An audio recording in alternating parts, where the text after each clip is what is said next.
Welcome to Jocks vs. Geniuses. I'm your host, Tim James.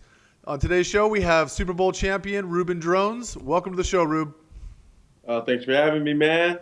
Welcome back. So, Super Bowl 50 in the books. In the books. Denver Broncos champions. Yes. What do you say about that? What do you think? I knew it all along. You did. You actually called this. I'll give you credit. Yes. They just didn't have nothing to match up with Denver. It wasn't a good matchup for Cam Newton. If anything, Cam Newton wanted to play like Cincinnati Bengals or something like that. Somebody he can probably get a chance to do his thing on. But the Denver Broncos are the number one defense for a reason. Right. They have a defensive backfield that's pretty much a shutdown defensive backfield. Well, they definitely shut him down. Yeah. I don't think he was expecting a pass rush like that. It's pretty crazy because you would think that they would have prepared, and I know it's difficult to prepare for a pass rush like that, but you think that they would have prepared a little bit more for him. What do you think? They could have done to prepare? Is there anything they could do? I mean, just personnel changes up front, or what? Get some receivers. So, what about Ted Ginn? You guys were talking about Ted Ginn last week. Ted Ginn is not a primary receiver. I said he wasn't the prime. He is not a guy that's going to get you 1,000-yard seasons. Why? What? He's fast. He drops the ball a lot. No question about that. He drops too many balls, and he's not a primary receiver. He's just not that guy. He was a hell of a receiver in college. Oh, but he's not that guy. He was not that guy. This is not college. What? Everybody. You may be a star in college, but when you get to the NFL, it can make you mediocre. Oh, I agree. I think that when I watched him in college, and I was a big fan of watching him in college, he put up some of the sickest highlights. He was like the Odell Beckham Jr. of college. Yeah. Sickest catches. I mean, he had some sweet catches in college. Yeah. I don't understand what's going on. He's not focused on the receiver, and it's funny because I know a lot of receivers that came in the league like that, and just get to the league and can't catch a cold. Let me ask you this question: do you think it doesn't say it's not physical? He's fast as hell, and he catches a high percentage of the balls. Do you think that he's just some time with a sports psychologist, some time practicing, or he just doesn't have it? I just think sometimes he loses focus, man. I don't know. It's got to be something that it has to be fixed. Now he's got, I don't know. I think that when you look at, what is this? Got a little glim in play there. Oh, yeah. What is this? Taking it back to junior college, college. Then I got to go to the Super Bowl ring. Ooh, put that Super Bowl ring by the camera. Let's see that thing. Damn. All right, so tell me about that Super Bowl ring. We talked about last week. It was like the first time you put it on. What is that like? I mean, what is that like when you actually the first time you slip that thing on your finger? It wasn't last week. Wasn't the first time I put this thing on. What was it like when you actually put it on for the first time? Oh man, I mean, come on, look at it. You can't beat that, man. Sweet. So I'm gonna ask you this question. What is the value? Like, what did they tell you that cost for your Super Bowl ring when they bought it? I didn't ask. You didn't ask? No. Do I need to know? I mean, you might want to sell it at some point. For what? I got 20 on it. Easily pulling in a good 60, 70. 60, maybe, $70? Maybe 100. 100? Oh, shit. I'll take no chance that's 100. In New York? I'm from New York. All right, so let's talk about the elephant in the room. The Peyton Manning era in Denver. Is it over? It has to be. I agree. Has to be. He has to walk away clean, and he has to be able to look at his career and say he did a good job. What's he got left? What's he got left to give? There's nothing else to prove. Yeah. He's got nothing else to prove. But here's the deal. But once it's over, it's over. And if you can extend that even at a diminished version of your former self. No. You just got to know when you got to rise out and rise on the top. You know what I mean? You finish strong. Let it go. Raise your children. Have a good life. Okay, but You've earned it. you retired. You weren't expecting to retire when you retired. You retired due to injury. I retired due to injury. Okay, You know, but I wasn't 39 years old with several neck injuries, with several neck surgeries. You know, I'm not throwing the ball where I lose arm strength and I can't get the ball past 20, 30 yards. well, obviously that's not the case. You saw, you see he had some decent balls. I mean, listen, man, he's not. He's a shell of his former self. he's 39 years old. He is not that guy anymore. And Peyton Manning, when we're looking on the sideline, we don't want to be out there thinking about a mediocre Peyton Manning. What about him? What about him though? What about his choice for his life? We want to think about the Peyton Manning. We want to think about the Peyton Manning that finished off strong in the Super Bowl, not the Peyton Manning that's sitting on the bench being the backup. We don't want that guy. Well, that leads to my next question. Obviously, even a diminished Peyton Manning is superior to a young Brock Osweiler. It's not true. You think Brock Osweiler's over 17 games? You think Brock Osweiler's going to give you a better performance than Peyton Manning? I disagree. Brock Osweiler is the next second coming of Peyton Manning. No, he's not. For sure not. But Peyton Manning is better right now than Brock Osweiler is right now. This is not true. I mean, listen. It's hard watching Peyton, sometimes throwing that ball right now. And Peyton, and I'm sure Peyton's looking at himself in the mirror and saying the same thing. I'm not the same guy as I used to be. I'm just glad I was able to get over this hump and finish out strong. Well, he admitted it. He actually admitted it the week before Super Bowl. The week before the AFC Championship game. He said, I'm not the same guy. My skills are diminished, but I can still get it done. And I kind of have to agree with that assessment. I've not been a Peyton Manning fan for his entire career. I'm not a Colts fan, and he's kind of the guy you love to hate because kind of like the Tim Duncan of the NFL. He's one of the greatest to ever do it, but it's not necessarily that fun to watch, especially when he's doing it to your team. It wasn't because I was my team that he was doing it to when he was with knocking us out of the playoffs twice. That was hard to deal with. But that's the Peyton Manning we want to remember. That guy, the Peyton Manning that you were scared to go up the line and him audible a play and taking the play down the field. The Peyton Manning that just won the Super Bowl, right? Super Bowl 50. I tied my brother. Listen, right now my brother had 2 Super Bowl championships. I might have had all the accolades and all that stuff, but my brother had 2 Super Bowl championships. Listen, this is what we strive for. I know that you play. At the end of the day, this is what we strive for. Who has the real bragging rights at the dinner table? Oh, that's not even close because listen, I know that you played with Eli Manning. Hey, I'm about to piss you off. Hey. I'm about to piss you off. Ask Dan Marino. Okay. Okay, so I know that this is going to piss you off because we've talked about this before, but I'm going to say it because it needs to be said. Eli Manning is a mediocre to decent quarterback with great teams surrounding him and fortunate circumstances. Peyton Manning is arguably one of the top 3 Peyton Manning is inarguably one of the top 3 quarterbacks of all time. That's true. This is true. So it's not bragging rights at the dinner table. He has all the numbers. Football is a team game. But as a team, what do you strive for each and every year? Is it to break all the records? Is it to get all the passing yards? I mean, somewhat. Yeah. Is it to go shower with your buddy or be locker mates with your? No. We strive for the championship. That is our goal every single time we walk into off-season program.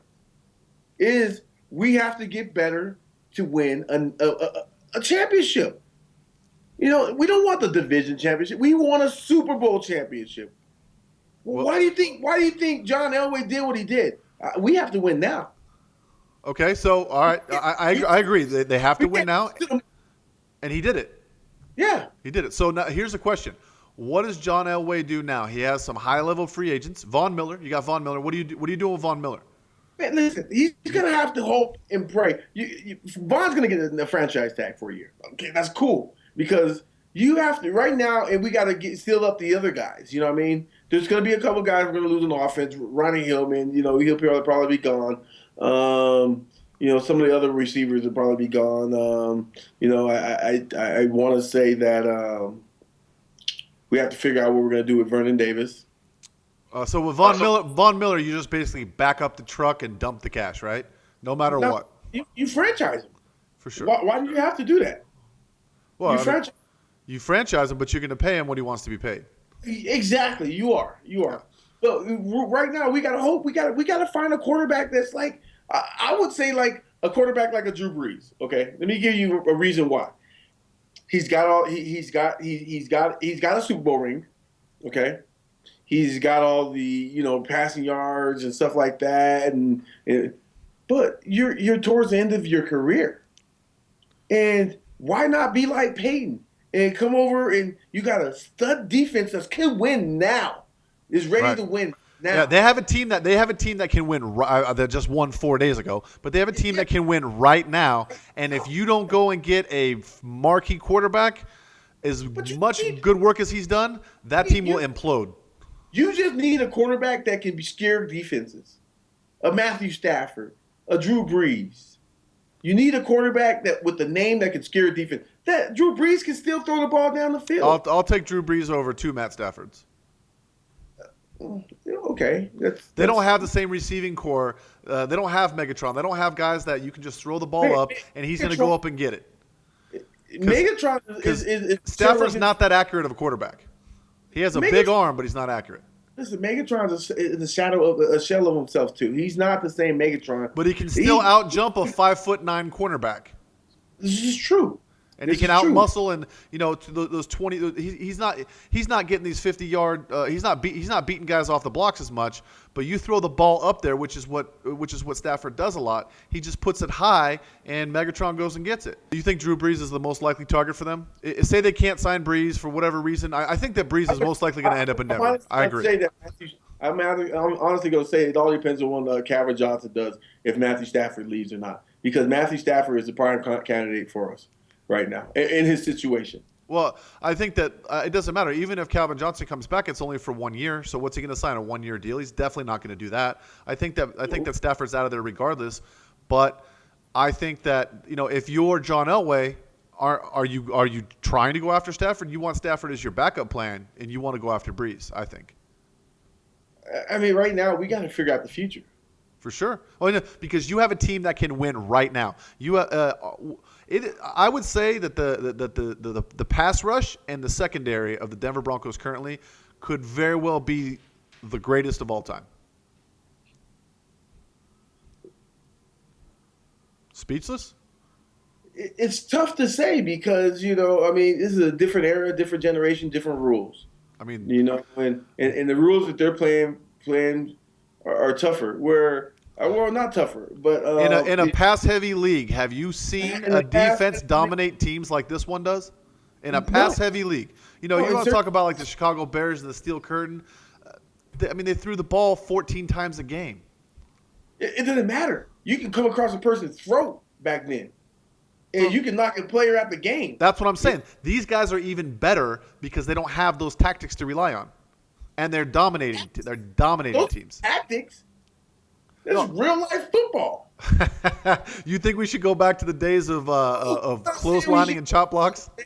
I'm just saying you can't say that doesn't matter. You know what I mean? But we could try to compare these two defenses and all these 3 defenses. I mean, Steel Curtain, Chicago. I mean, those are our era. And the way I've seen it, Chicago Bears defense was a monster of a defense. No question about that. But dominated. But it's like you said, it's a different era. It's a different style of game. In today's style of game, that defense would not perform as well as these guys do. I mean, these guys get their hands on the football. Every defense would have adjusted to its era. You can't say that. Well, I mean, time will tell. Time will tell. I mean, Derek Wolfe, they just signed him to long term. I think they're going to lock up Von Miller long term. Chris Harris, they're going to definitely keep him. So I think that, TJ, they're going to keep him. I think that as long as they take care of some of their offensive woes, they're going to have to do something to get a big time receiver and a quarterback that's a top 7 quarterback. They can go get a running back late in the rounds. Okay, they don't have to worry about a running back. Running back can come late in the rounds. I mean, if there's one available, running back, but it's a running game. You know what I mean? You can put a good back in there, and if they're not opening the holes or calling the plays. Yeah, but this is what I'm saying. This is what I'm trying to tell you. You have to, on the offensive side of the ball, you have to fix. You got to go out there and get some stud offensive linemen. You probably need a center. I would say go out there and get a center. Maybe a tackle. They need help at running back.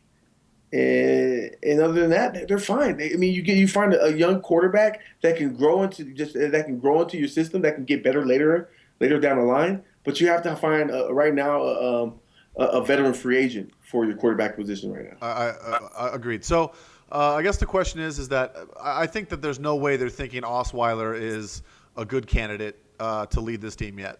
Do you think that Osweiler maybe in a year or two could be that guy, or do you think that we're looking at a guy that is just going to be a backup quarterback and a serviceable backup, and that's his role? Because then they're tasked with, if they bring in a veteran quarterback like a Drew Brees or a Matt Stafford, you're only going to get at most 2 or 3 years out of Drew Brees. Drew Brees has been around for a long time, and he's taken a lot of punishment. How many years did you get out of Peyton? 3, but they were productive. Okay, what makes you think these 3 years can't be productive? Oh, no, I agree with you. They can. But you also have to have a backup plan, because what if Drew Brees is an older quarterback, he's taking a lot of damage. If he gets hit, he gets out, then you're stuck trying to have this highly, highly paid team of just defensive beasts. They're going to be a lot of malcontent if Brock Osweiler is running that show. Yeah, so that's what they're going to have to draft. They're going to have to draft or pick up somebody that can step in, because I think the Osweiler is he's not going to get it done for you. He's not going to get it done for you. Basically, it's kind of like in MMA, it's lay and pray. You're just hoping that your defense gets you there, because Osweiler's just not going to get you there. Yeah, well, I don't think that he's the guy either. He didn't see anything. I didn't see anything out of him that woed me. But I think that we do have to go find a veteran. He's up too. I mean, do we keep him, or do we just let him find something else? I mean, I think keeping him is not a bad idea. I don't know how much he costs right now. I think he's like $2 million or something. But he is a guy who could step in and fill in for a couple games for you and just kind of tread water. But he's definitely not a guy that's going to get you to the promised land. He can't win a Super Bowl. No, he can't. I think that even though Peyton, I think his numbers were like 176 no touchdowns, 176 yards, no touchdowns, one interception, but it's the leadership that he brings and the fact that he reads the defenses so well, calling the plays. Osweiler cannot replicate that, and he doesn't have a great arm. So it's going to be tough to find any other quarterback like that. But there's some guys out there. This is a nice quarterback class that's coming out this year, and I mean, there's some guys out there that can sit. If you're able to find a veteran quarterback and have another quarterback sit, a drafted quarterback, be able to sit a couple years, pick up your system. Yeah. Learn the ins and outs of the patterns and the audibles and things of that nature. There's no telling where he's going to be. In those next couple of years, and hopefully he's the guy that you drafted him to be. But you have to have veteran help if you want to win right now. Well, I think I 100% agree. I think that what do you think the chances are of them making a play at Aaron Rodgers? Maybe trying to pick up a guy for a year and then make a play for Aaron Rodgers. Green Bay is not letting Aaron Rodgers go anywhere. But how long is Aaron Rodgers going to stay when they don't have a chance to really win? Because their receiver core is not great. Their pass protection this year wasn't great. How long is Aaron Rodgers' golden window to be the best quarterback in the NFL with no pass protection and a mediocre receiver core? Listen, they're going to have to start putting help around Aaron Rodgers, no matter what. They're going to have to start putting some more help. They Jordan got a Nelson, lot of problems in Green Bay. they have a few problems in Green Bay. One is their running back situation. He needs to lose some weight. You know, I mean, defensively, he definitely admitted that. defensively, they need to pick up the pressure. Either find maybe Julius Peppers is just too old. You got to find a young Von Miller. Go get the Barrett guy from Denver Broncos, the backup kid who was exceptional this year. You know, go get those type of guys. What do you think about bringing DeMarco Murray into Denver? He'd kill it. I mean, that seems like a perfect fit for their system. It'd be a great fit, but DeMarco Murray's not coming to Denver. He's staying right where he's at. He's not going anywhere. Oh, I disagree. In fact, I'll make a little wager with you. He will not be with them this year. He will be a Philadelphia Eagle this year. He will not be a Philadelphia Eagle. He paid too much money not to be a Philadelphia Eagle for at least one more year. I mean, first of all, the system that they're running is he's a downhill runner. And they're not in the Chip Kelly system no more. That's my point. You know? Chip Kelly's system was in downhill running. No, I understand that. But what I'm saying is like the team that they built was built around Chip Kelly's system. And although DeMarco Murray didn't fit specifically into that, so they just basically have a bunch of other pieces that don't necessarily fit. The team that they built were built around other people's systems. And Chip Kelly's system was a brand new system that everybody tried to learn, but they have a good team. You know, and if they get the right system the right team can learn, they'll be okay. Yeah, but see, being okay, you talked about it in the beginning of the show.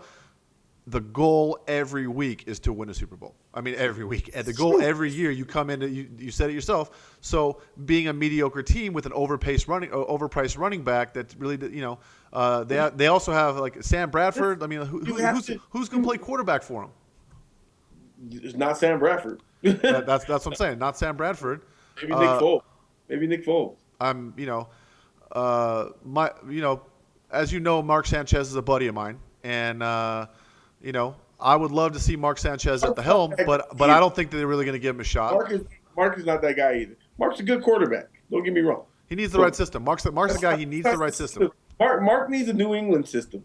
Well, he needs to run and shoot. He needs a New England system. Yeah, he needs a New England system. But I think he'll perform well in that type of system. But how about San Francisco, man? What are they going to do? Wow. I mean like the term clusterfuck doesn't even begin to describe what's gone on in San Francisco. 2 years. Look at this team 2 years ago. Look at them last year. Look at them now. Absolute disaster. They lost their whole defense. Basically. I mean, they should have bought into Harbaugh, and they should have replaced personnel that didn't get along with Harbaugh. The problem is that the management didn't get along with Harbaugh, and when when the players know that the coach is beefing with management, if they don't like the coach, they don't have to buy in. Once you lose a team, you're done. You're done wherever you're at. Now, they should have kept him. They should have kept him, and they should have rebuilt the team around him because you're not going to get a better coach. And they didn't have a Super Bowl caliber. They had a team that was a Super Bowl caliber team, and I think that you got to protect Kaepernick, and they didn't protect him. And if you don't protect that guy, he's going to be the shittiest quarterback in the NFL. I want to tell you right now. This is my honest opinion. Kaepernick's probably a nudge over Tim Tebow. Stop it. Just stop it. He is a nudge over Tim Tebow. He cannot throw the football. He can throw the football. He cannot throw the football when he's flushed out of the pocket with nowhere to go, and he cannot throw the football. That's his style of quarterback. He's a running quarterback. I understand, but with nowhere to go, when he has nowhere to go, you got to let him move. Sit in the pocket, and you can't expect him to sling that ball because he can't. Yeah, I mean, Tebow, in my opinion, is just a complete joke. The fact that the most important thing that your quarterback needs to be able to do is throw the football. They both won in this league. Both of them. No. Tebow didn't win in this league. Tebow was on a team that was a beast of a team. And the same argument that I'll make, now I will agree Eli Manning is far superior quarterback to Tim Tebow. I'm not saying that he's not. but for the same reasons, your Giants team was phenomenal. You guys bailed Eli Manning out of so many bad spots, so many 3rd and 18s, and so many just really, really shitty spots where he would make a pass that was not even a great pass, and a spectacular catch would be made for you guys to advance. In my opinion, Eli Manning is by far the luckiest quarterback in NFL history. He got so many lucky breaks because other guys made great plays on bad balls that he threw. Like who? You have to put the right team together in order to play football. So let me ask you a question. If Peyton Manning would have been the quarterback of any of the teams, any of those two Giants winning teams, his brother came and subbed in, how much better would the teams have been? There's no talent.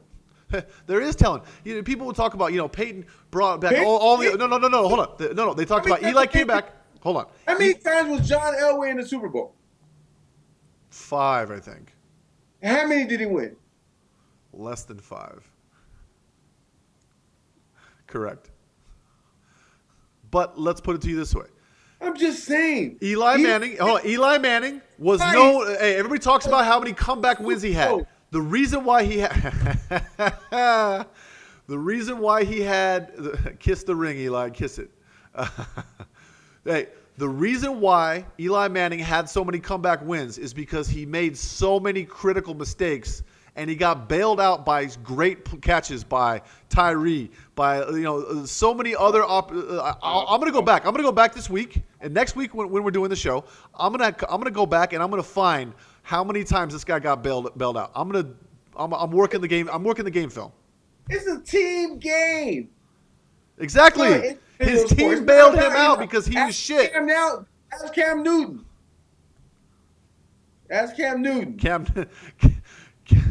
His team did not come through for him. By the way, last week when we were discussing, or I think it was 2 weeks ago when we were discussing Cam Newton, you guys were talking about how hard he was to tackle.